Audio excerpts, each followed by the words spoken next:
Okie dokie. 1, 2, 3.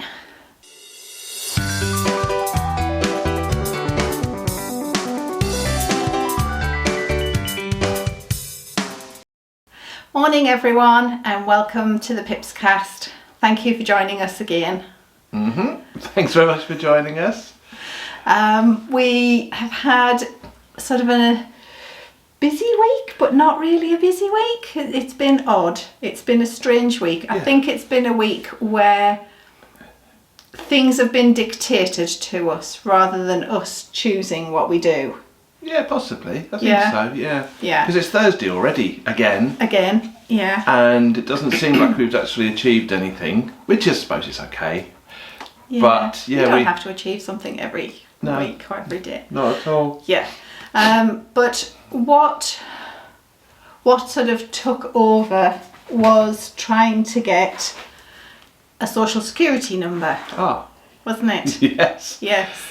So it all started with Darren booking us a quick trip back to the UK in a while. And then I think it was on a Facebook group. Yeah. So, well, backtracking even before that, I suppose. Okay. Oh, yes. Because before we left the UK originally, we registered on the CEF website. Yeah. Which I can't pronounce what that is in Portuguese, but it's CEF, and it stands for it's the immigration. It is, yes. Immigration, really. So I registered on that before we left the UK, so that they know that we're now looking to upgrade our paper-based residency documents to what they call a biometric card. Yes. So I registered on there, signed on, done everything, got a confirmation email that I'd registered with them as well. Everything was brilliant. I was waiting for an email then to tell us to pop in for an appointment to take our fingerprints and get our biometric card. Yeah, but that didn't happen. Yeah. But we know that it's been taken a long time because it's relatively new. Yes. And we knew that there was a big backlog of people, and then Brexit and COVID and all of that didn't help anything, did it? No. So we were not perturbed by not receiving anything. No, we thought fair enough, we're not receiving anything. Yeah. Fair enough. When it's our turn, they'll call us, and that's exactly what we thought. Yeah, exactly what we thought. Then I was just scrolling through a Facebook page, as you do, and I noticed somebody said to get back. Well, Elaine doesn't, as some people do on Facebook, and somebody said, how do I get back into the country once I've left, if I'm a Portuguese resident? And somebody said, you only need the QR code. All you need is the QR code. And I was like, okay, have we got a QR code? So we have passports, we have residency documents, paperwork, all of that stuff, but do we have a QR code? Because apparently that's all you need. Apparently. Excuse me. So I asked the question, well, I had a look with Elaine. I said, Elaine, have we got a QR code? And we have. We went through everything. We did find a QR code. We did find a QR code, actually, that's right. And it was on our actual residency document. Well, the residency document came in two parts. And one was kind of just a receipt, and the receipt had a QR code on it. I was thinking that might be it. It kind of made perfect sense. But I still asked the question on the Facebook group, what is this QR code that we need in order to get back into the country? And they said, and they gave us, it was lovely, they gave us this explanation of having to register on a CEF site, which I thought we'd done. Which we thought we'd done. And once you've registered on this CEF site, they'll send you an email and well, once you registered, actually, you then get the QR code. Yeah. Yeah. Once you've registered for your biometric card, you get the QR code. I was like, oh, well, we've registered, but we didn't get the code previously. Anyway, moving forward. So they actually gave me the address, which is actually a different address. It's cef.pt Brexit. And that's the site. Even though I'd registered for CEF, I have to go onto this part of the site in order to register to get a biometric card, which I never knew. So thank you to whoever that was that actually gave me a really good explanation of what to do. Once I'd done it took about 5 minutes. Yeah, literally. Literally 5 minutes, less than probably to register in the first place. So it was very simple. And so then what that meant was that that we could well, sorry. It then invited us. Yes, that was it. About a week make later. an appointment. Yeah. For our biometric card, So, and it gave us a list of all of these things that we need. That's right. Yeah. And to enable them to get us fully on the system and have all of the info on our card. Yeah. And one of those was that we had to be registered with a doctor. Yeah. And so to get our sort of medical, is that the NISS? I think so. Possibly. Not sure. We then need... I think it's the NUS is the medical. Yes, and the one way or the other. Yeah, anyway. We And then the other, to get that, we need a social security number. Social security. So we've never bothered about social security number because we always assumed, like in the UK, social security is about, getting your pension, getting benefits. We never expect to get anything from Portugal with regard to that. So why would we need to do it? We didn't think social security was relevant to us. Yeah. Really. But clearly, to get onto one system, you need to be on the other. We were stood outside our local medical centre to register. When a lovely lady from the next village, who I've met when I've been out walking with Max, came, and we were just chatting and explaining what we were doing, and she was, I don't think you'll be able to do it here because we had to go to Castelo, and she sort of gave her side of the story and told us exactly where she needed to go. And then as soon as the receptionist at the health centre was free, she came out and went, oh yes, Linda's completely right, that's exactly what you need to do. So we went straight off on Monday. So we needed to register for the social security number in Castelo. That's right. So that's the central place. Yes. So we then went straight off. We thought, right, we've got appointments that we need to fix it. So we went straight off to Castelo and went into the place where Linda had told us to go. Straight in. Yeah. There was a queue, but we were in. And then the lady, who was one lady serving everybody, says, about 20 minutes in. Yeah, we'd been sat there for a little while, and she just went, oh, sorry, you all have to go away. My boss wants to have a word with me. You can come back after lunch. Yeah. Well, that would be like in 3 hours' time, wasn't it? Probably more than 3 hours. So we were like, okay.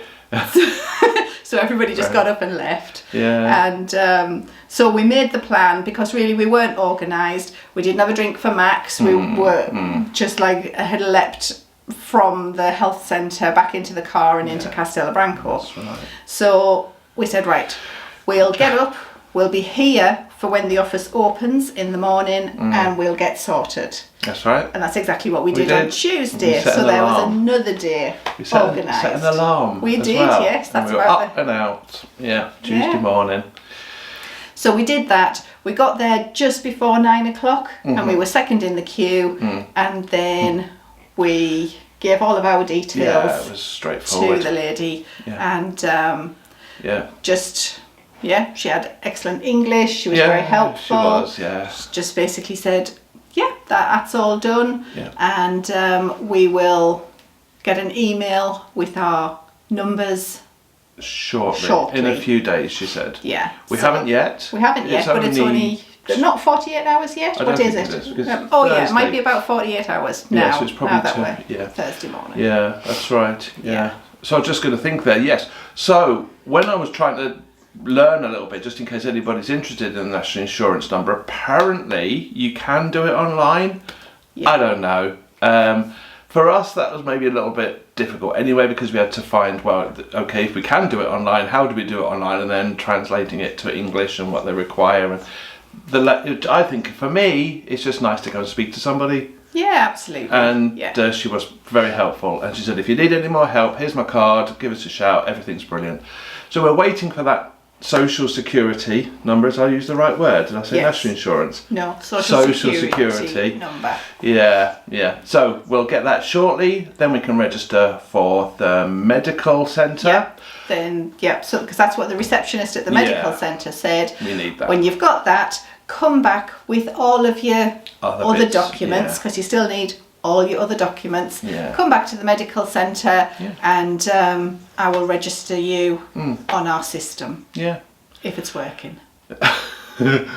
That's right. Because it wasn't working on the day that we were there anyway. Anyway, so we couldn't have done it even if we did have the Social Security. Anyway, so that was that story for the beginning of the week, wasn't it? So here we are now waiting for that Social Security number so that we can register to get our biometric cards. Yes. And the timetable is open at the moment. We are checking regularly. Hoping to get one in Castelo Branco, but it's not looking likely at the moment for the times that we've seen. No. But the appointments aren't that far ahead, though, are they? A couple of weeks. But only like 3 or 4 appointments are coming up each time they open another week. We found some appointments in Garda, which was about 1 hour and 10 away. Yes. Wasn't it? Some appointments were there. Because we thought we were going to have to go to Porto. Yeah, which we didn't really fancy, really, as a day trip to Porto. That'd be quite nice, but yeah. Beautiful place, but manic, and not for a day trip. No. So Garda is probably the nearest at the moment where we could go to get it sorted. And I had a look on it, and there was only 3 appointments per day, it seemed. Anyway, we're going to keep that's a different story. We're going to get it sorted in the next couple of weeks, and we'll keep you updated. And we'll let you know. Yeah. So that's been our beginning of the week. We sound a bit manic, actually. It was, yeah. It was really, it was sort of that's why. Big truck going by. Yeah. It's been very busy this morning. Very busy. It has. I was getting my coffee. Sorry. So yes, that's why other people and other things have dictated our timescales and attentions this week. So now that that's done, we've sort of had a bit of more of a chill. But what we did do when we had got that sorted was take Max for a walk, and on our walk, excuse me again, we met our first procession of processionary caterpillars, didn't we? Yeah. Just off on a regular walk, and we are aware of them, and I don't know, we thought there was more time before they would start coming out of the trees. It is early. Apparently it's early. They're starting to come out the trees now and go walking on the ground in their little processions. I've got a little bit of film, I will pop it in just to show you what we saw, but they're literally just little caterpillars. And I think people are saying that they are early because they are still little. Yes, they're tiny. They were quite small. Maybe it's 2 centimetres at the most. Yeah, probably. And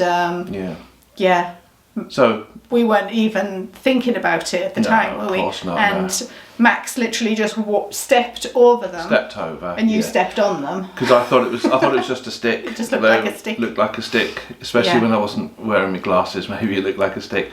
But yeah, I trod on half of them. And then, but the rest of the procession carried on. Apparently they're blind, and that's why they procession, because they can't see where they're going. I don't know, like the blind leading the blind. I don't know how the first one knows where it's going. Exactly. Unless that's must be the one with inspiration. So that was a bit of a I don't know. That was just interesting. It was very interesting, but not startling. But you know what I mean. We have to now be aware. We thought we had a bit more time before we had to just walk on the roads and not be going on the tracks that we normally go on. So we have to be a little bit more mindful now, don't we? Yeah, Max is now on a shorter lead, just so I can be a bit more quick at pulling him back if I see anything. Yeah, and we're keeping an extra close eye now on the ground. Yeah. But apparently they're here for a couple of months. That's the season. Apparently they come down from the tree and they find somewhere to bury themselves, and that's how they turn into a moth. Yeah. Which are not at all dangerous. The moths apparently are not dangerous at all. So, but people are also saying that the season has moved forward a little bit. Is that right? It's come early. I think so, and it will vary depending on where you are, because obviously the warmer. Warmer, the more temperate the climate, I think it is, the earlier they'll be. So perhaps down in the south, it's the time for them. But because it's been so dry and sunny during the day, then perhaps that's like boom, boom, boom, trigger them forward. So we've had a lot of conflicting information about them, but they can be dangerous if you get on the wrong side of them. Basically, the hairs are very, very toxic. So yeah, that was we interesting. We just thought we would share that with you in case you're in a similar position. Yeah. And you know, you like going out walking and you've got pets, or even for yourself. Or children. Yes. People have said, to be wary. Be wary of them. On the last video, Elaine talked a little bit about how we ended up here in Portugal. We had quite a lot of comments, which was really, really nice. Sort of asking questions a little bit about it and saying, you know, thanks for giving us the heads up. Why did you choose Portugal over Spain? Those types of things. For us, it was a lot more simple than that, I think. And we were just looking for something, and we will go into that in another video. We have an idea to talk about why we love Portugal, and we'll do that in a video coming up shortly. But it was very simple, really, wasn't it? It turned out to be quite a simple thing. And Elaine kind of touched on the fact that we love it here because we're kind of finding where we need to be. So you can it's what we talk about with our kids. It's about finding your tribe, is how I explained it with them. If you find somebody that you have things in common with, shared interests, common goals, then you're more likely to get on than, you know, really trying to force a friendship or whatever. And we have met some very lovely people since we've been here. Some we're able to spend more time with than others, and it's amazing because they come from all around the world, not just from Portugal, and not just from the UK. Yeah, not just from the UK. So that's absolutely brilliant, and I think that's what has also helped our transition into making a positive life here. I know we're still in early days, we're only 6 months in, but so far but it's been positive so far, and sort of good people around you are what really help that happen. Yeah, I think so, definitely. Yeah, and I think even in what we do when we relax, you know, when we are not working on the land or out or got the camera on, we have sort of changed slightly what we do. We don't watch TV at all, you know, or very, very little. Although there is one channel that I've found, and I'm going to share with you because I think it's really nice, is a very simple channel, and although we've never met these people, I feel we sort of share a common goal, and I would like to think that if we ever met these people, that, you know, we would have something in common, and we would be able to spend a nice afternoon together, or, you know, that kind of situation. And it's a channel called Simply Living in Portugal. What I get from it is just calmness and homeliness and familiarity, even though I say we've never met them, and I guess goals, things that we would aspire to. So they're very inspirational in that way, aren't they? They're quietly very, even though inspirational. I like that, quietly inspirational, because it is simply living.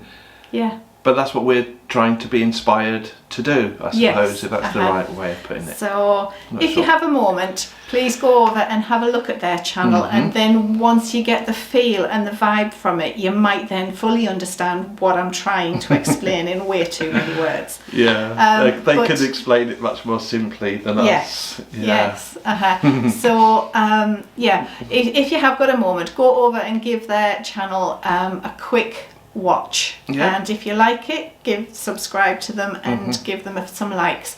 I think it's just purely that. Simply. It's calm, it's simple, and it's uplifting, and I thoroughly enjoy it. So, and I do too. We both do. We both really enjoy it. We always look now for their videos since we found them. So that would be nice. Okay. So I think we're going to leave it there. We've got lots to do down in the garden, and all my seedlings are starting to come up. So I'm getting excited. So, and I've got stuff to be getting on with. So we will leave it there and say thank you very much for watching. Thank you for spending a bit of time with us. Take care, and we will see you on the next one. On the next one. Oh, sorry, I've hinged your line again. Take care, everyone.